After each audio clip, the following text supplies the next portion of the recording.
စ်ပါဟုတ်ပါတယ်ကျွန်တော်တို့ကချစ်ဖို့လိုပါတယ်ချစ်သူတွေပေါ်မှာကိုပြောတာမဟုတ်ပါဘူးအလုပ်ပေါ်မှာချစ်ဖို့ကိုပြောချင်တာပါတိုးတက်ရာတိုးတက်လမ်းကြောင်းကိုတဟုန်ထိုးသွားနေကြတဲ့လူငယ်တွေကကိုလုပ်နေတဲ့အလုပ်ပေါ်မှာသစ္စာရှိဖို့လည်းလိုအပ်တယ်လို့ကိုအလုပ်ပေါ်မှာလည်းချစ်ဖို့လိုအပ်ပါတယ်တချို့လူငယ်တွေကအလုပ်ကိုတာဝန်ကြည်ုံလောက်ပဲအလုပ်လုပ်ကြပြီး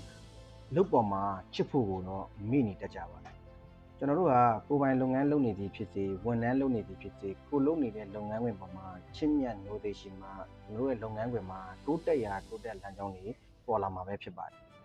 လူဆိုတာကိုချစ်မြတ်နိုးတဲ့အရက်မှာပဲနေခြင်းပြီးကိုချစ်မြတ်နိုးတဲ့သူပေါ်မှာပဲဂရုစိုက်တတ်ကြတာတဘာဝတရားပါဒီလိုပဲကိုအလုပ်ပေါ်မှာချစ်မြတ်နိုးသေးရှိမှဒီလုပ်ပေါ်မှာပုံမစိတ်ဝင်စားရှိလာပြီးတော့တိုးတက်ရာတိုးတက်လမ်းကြောင်းတွေကိုပေါ်ဆောင်နိုင်မှာပဲဖြစ်ပါတယ်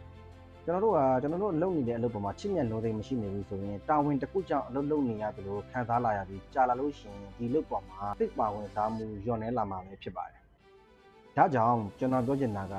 တင်းရဲ့အချစ်တွေကချစ်သူတယောက်တည်းပေါ်မှာပဲရှိနေမယ်ဆိုရင်တင်းချစ်သူအတွက်ပဲတင်းကဟီရိုဖြစ်လာနိုင်ပါတယ်။ဒါမှမဟုတ်တင်းရဲ့ချစ်တတ်တဲ့စိတ်တွေကိုစီးပွားရေးနဲ့လုပ်ငန်းနယ်ပယ်မှာထားနိုင်မယ်ဆိုရင်စီးပွားရေးနဲ့လုပ်ငန်းနယ်ပယ်မှာပါတင်းဟာဟီရိုဖြစ်လာနိုင်ပါတယ်